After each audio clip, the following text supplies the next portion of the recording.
Holy shit. They paid it all off. All of it. They paid all of it off. I am pumped. Who else is pumped?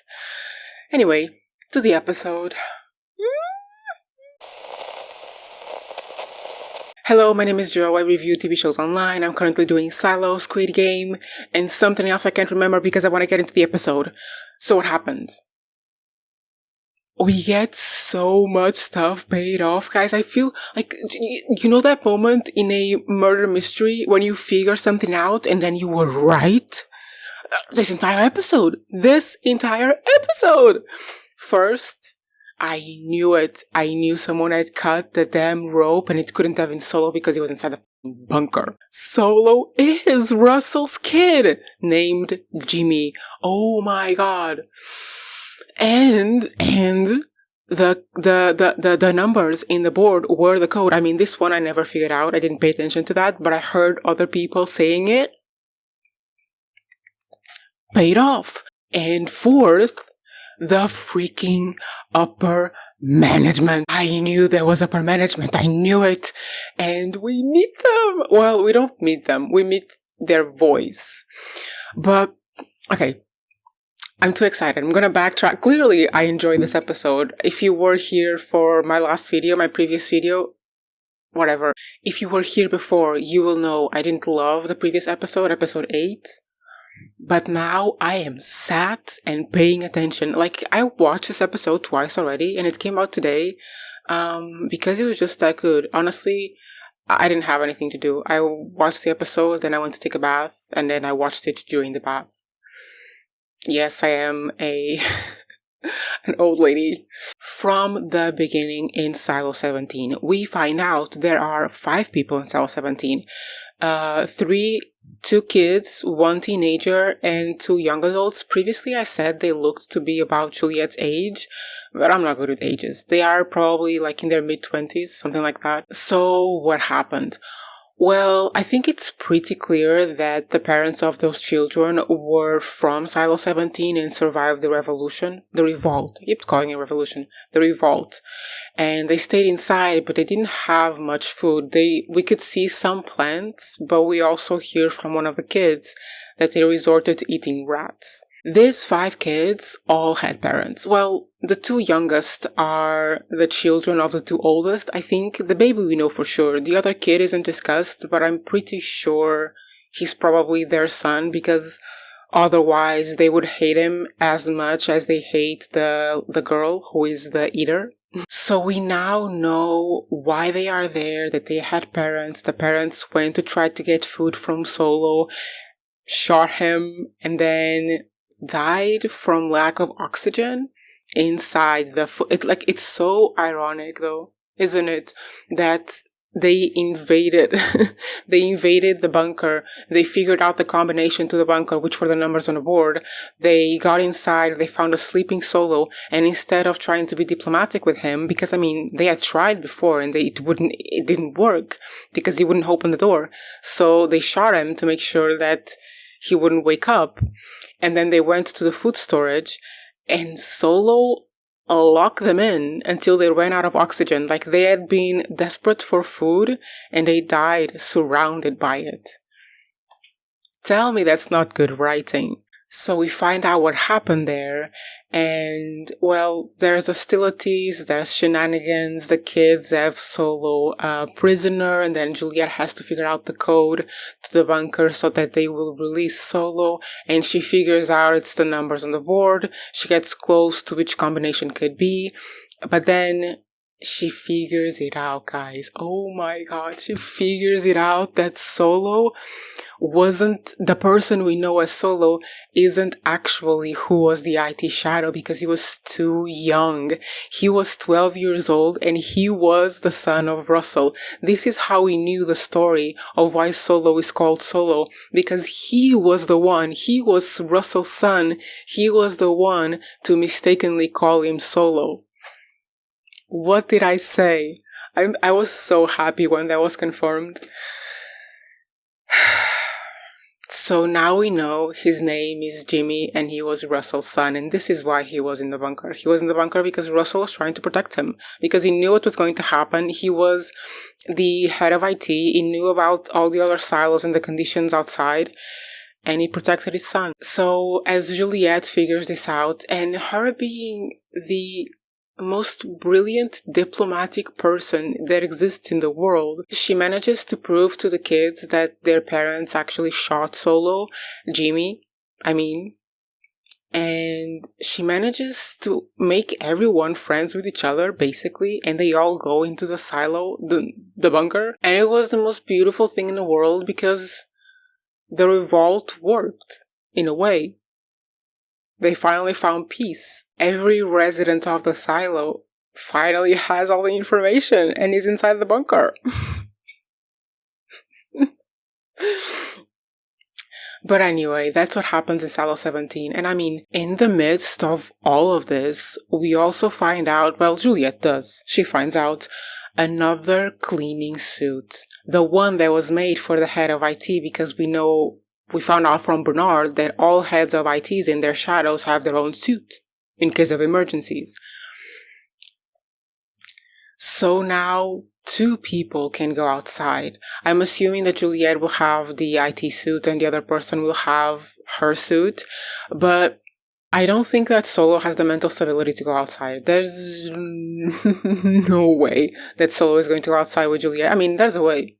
Maybe she can convince him, but I don't think she will. I think the second suit is going to be used for the middle child because she wants to go outside. She doesn't want to stay there. And she would be proof that Silo 17 is survivable. Juliette is already proof, but because you have to think, okay, this is going to end with Juliette going to the other silo and avoiding a revolt that will kill everyone, clearly. Because she can't go through the tunnel. We will discuss it. But she can't go through the tunnel, so she has to go with the suit. There's 2 suits, there's 2 people willing to go, it's clear that it will be Juliette and the child. And you have to think, what's going to happen to Silo 17? Because we're going to come back in Season 3 and in Season 4. So the end of this season, the next episode will be these people going outside, going into Silo 18, and either stopping a revolution or getting into Silo 18 after the revolution happened and they have control over the silo.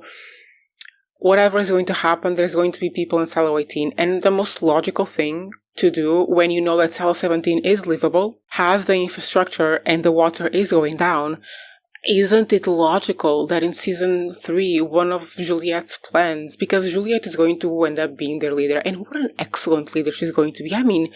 Can you imagine? She went into Silo 17, she fixed the water problem, she got Solo, Jimmy out of the bunker, and she managed to make peace between the children and Solo, Jimmy. What a great leader she'll be. So what I think she will do in Season 3 is create a plan to repopulate Silo 17. Send people over there and start allowing more people to have babies, because the way that this season has been written, nothing has been accidental. The writers have done such a good job of setting up everything they revealed or confirmed in this episode.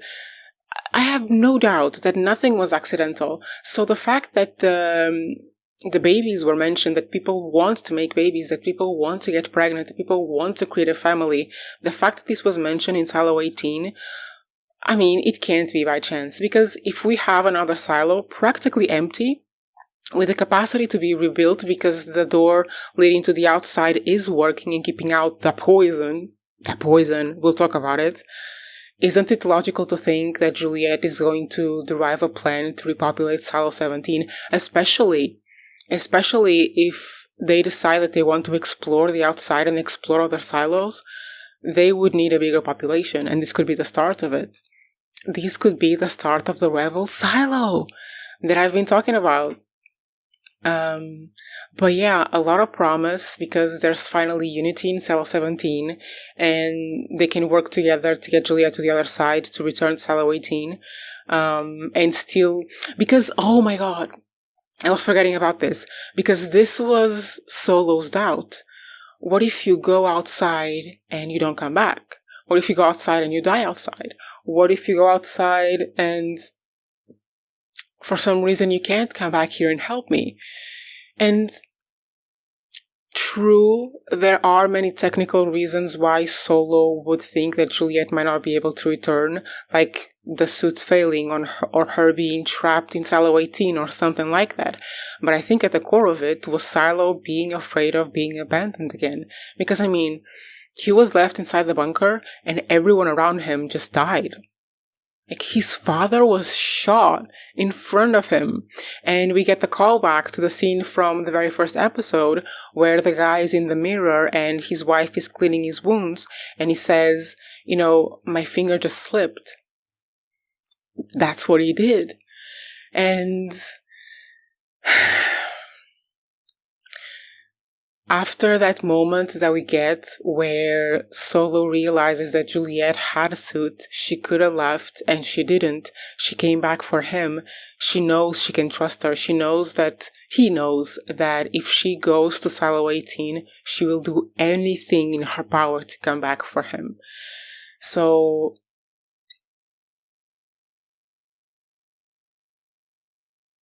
I lost my train of thought on what I was saying because I got so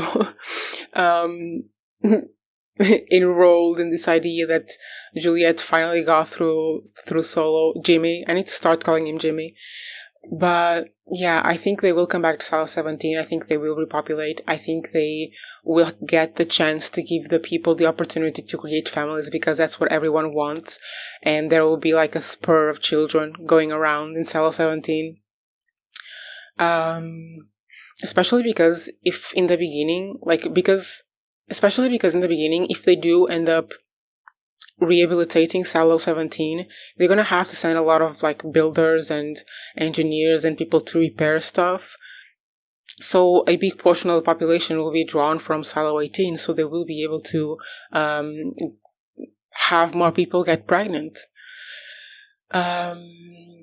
But yeah, I was very satisfied with the conclusion. I was very satisfied with the finding that there are like people surviving in the silo, and I was very satisfied with Jimmy's arc conclusion.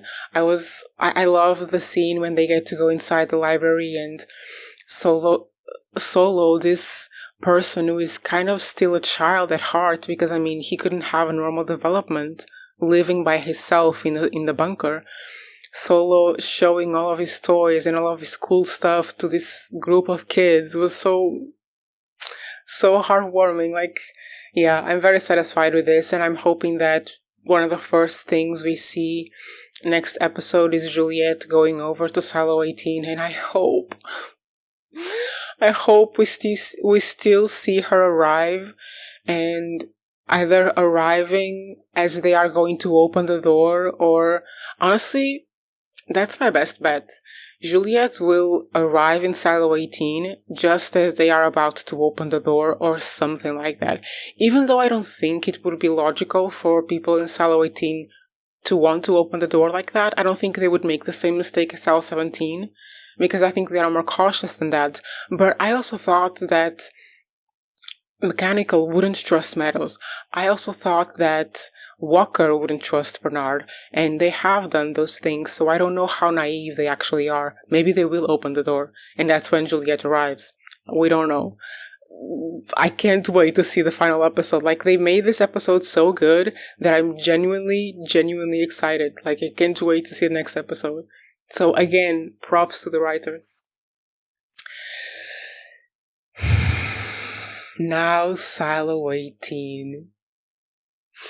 First of all, we get another interaction, scenes, things between the Billings couple and the Sims couple, which I love. I love all of the scenes, including these people at this point.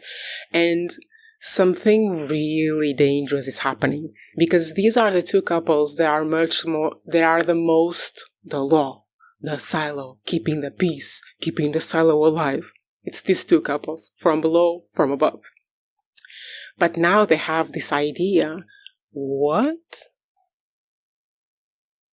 Sorry, I just got a text from someone Okay, whatever. What was I saying? God damn it. Yes, Billings and Sims. They have this dangerous idea that Juliet had in the previous season, which is, what if the outside is as green as this picture right now? What if it is like this right now? This is what they're thinking in their minds right now. How many times can I say the words right now? And again, I don't think they would be naive enough to open the doors and expose everyone just because they think they truly believe that it's green outside. I don't think they would put everyone's lives in danger. And I think the writers, as I've said, are clearly paying attention to everything they are writing in this show. And I don't think they would have made Billings and Sims so law-abiding for no reason, so protective of the silo for no reason. I don't think they would bet the lives of everyone in the silo for something they can't be sure until they see it. So even though they have this idea in their heads, I don't think they would go through with it, with opening the door and exposing everyone to potential poison without being sure. Like, I don't think they would open the door to everyone without themselves going outside and confirming this. But it was a great scene because we see Camille finally saying, okay, maybe we need to align ourselves with the bottom. And this time, she wasn't really saying it for the good of herself and Sims and their kid, but for the good of the silo, because they know they have to live here.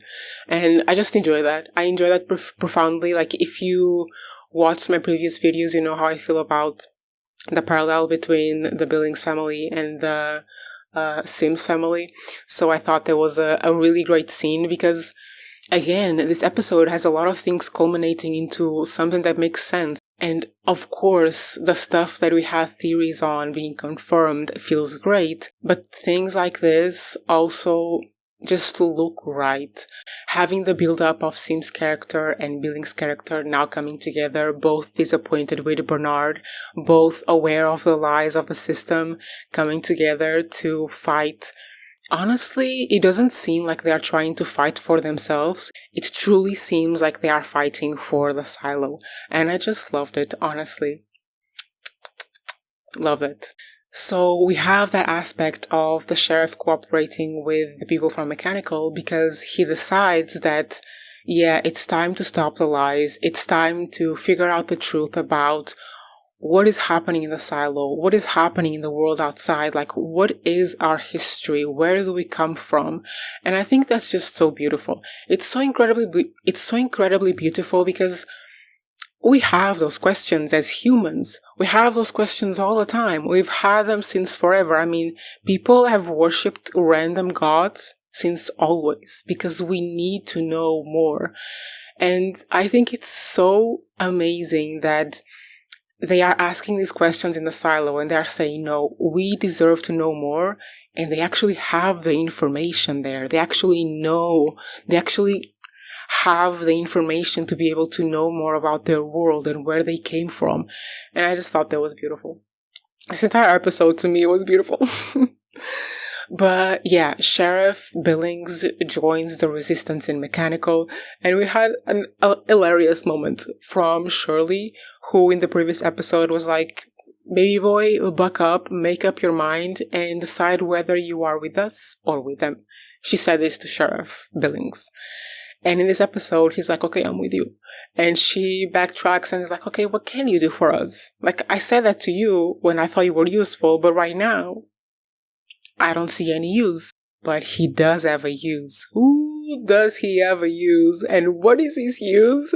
He knows how Bernard thinks. He knows how the upper levels think and how they manage the silo. And he helps them figure out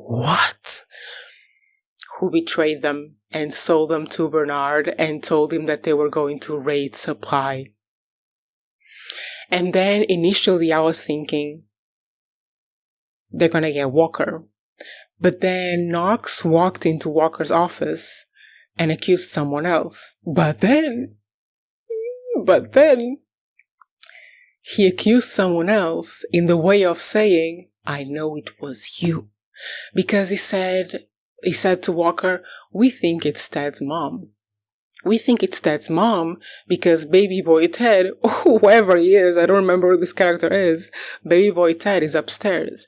And we think that they are blackmailing Ted's mom because they can hurt Ted. And if they are blackmailing Ted's mom, I mean, there's nothing we can judge her for because she's just protecting the person she loves. Something like this, he tells Walker. And you look in Walker's eyes, you look in Knox's eyes, and you know he knows. I hope I'm right, because in the last episode, I also thought that maybe Sherley knew. But I think they know. I think this time they know, and I think that Knox went to see Walker and tell her that they're going to use the gunpowder because he knows that Bernard is spying on her. I think he knows. I think he saw the camera up. I think he knows. So what does this imply for the next episode? Well, they will have a plan. They will have a move. But it won't be anything they've said so far. I think that they are feeding Walker with information just to distract Bernard. And whatever they are going to do is going to be something different. And it's going to involve the Sims family from upstairs.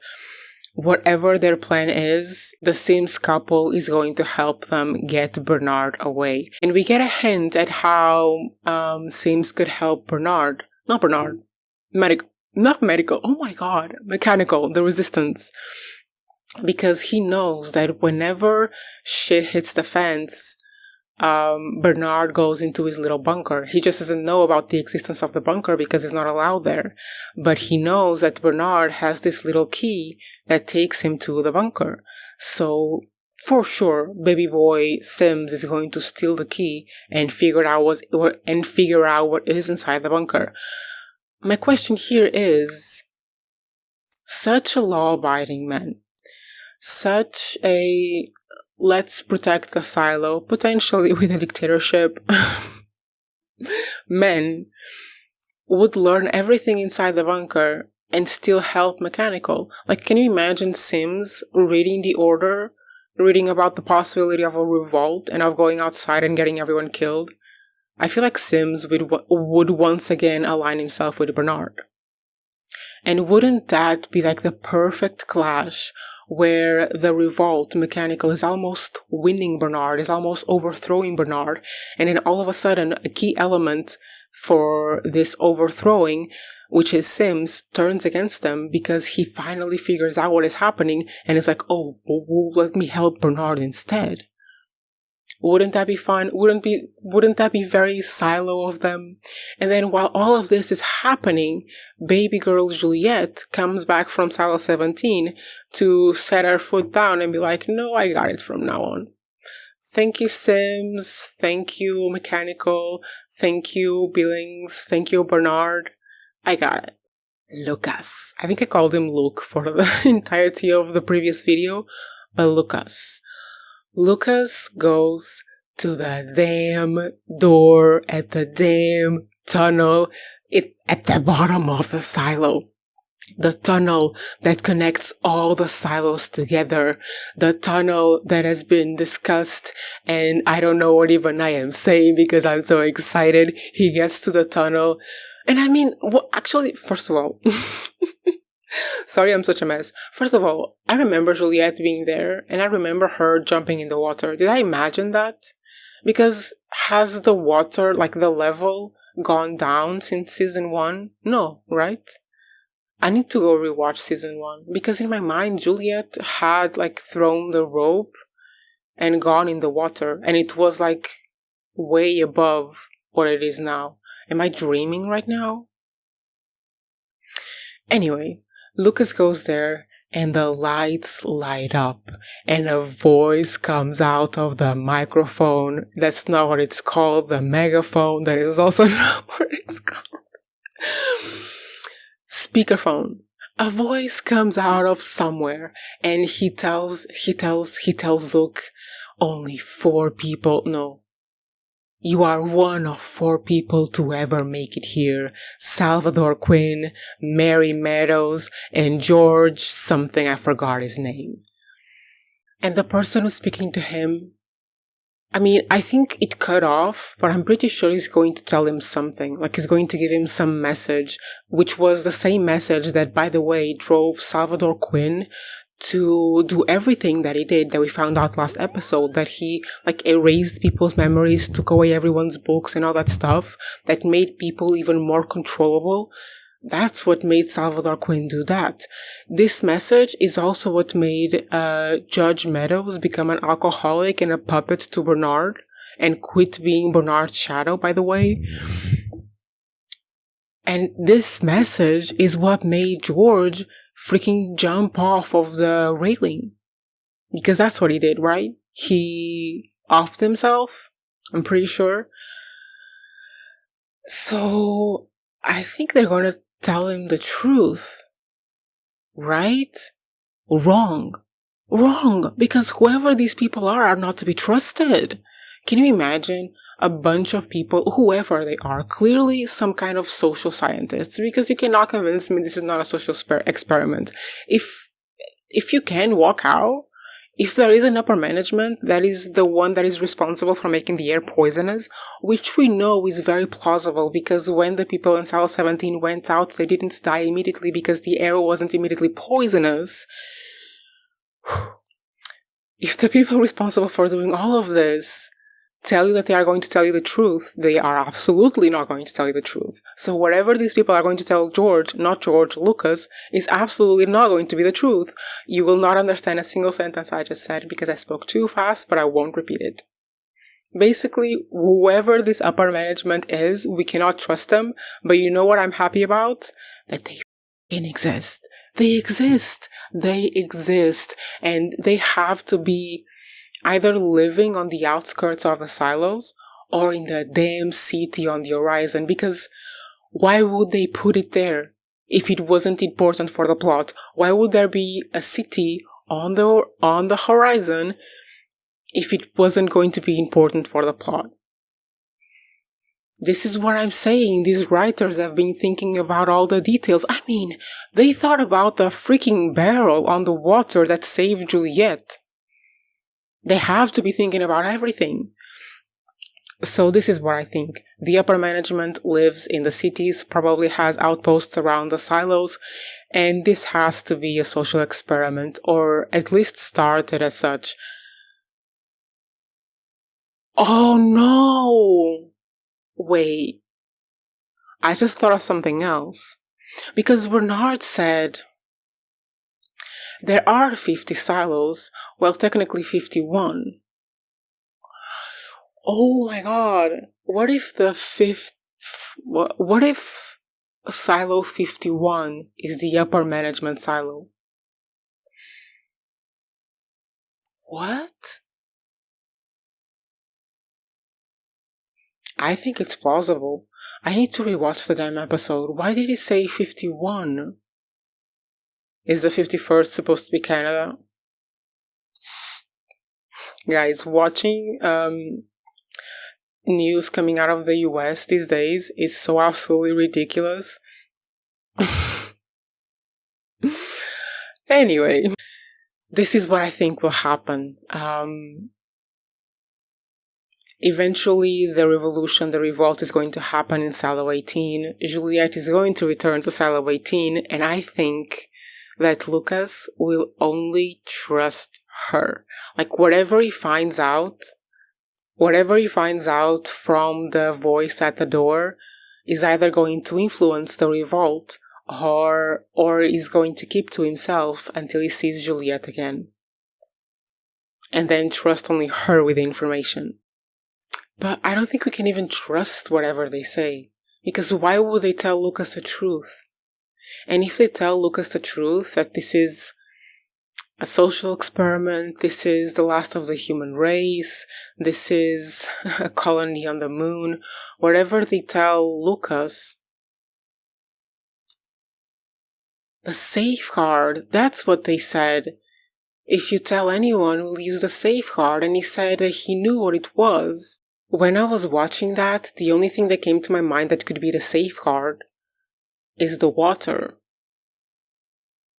Because in the Silo 17, we learn that it was IT, right? That raised the level of the water to flood out mechanical while they were trying to revolt or something. Was it? Because where else could be the safeguard?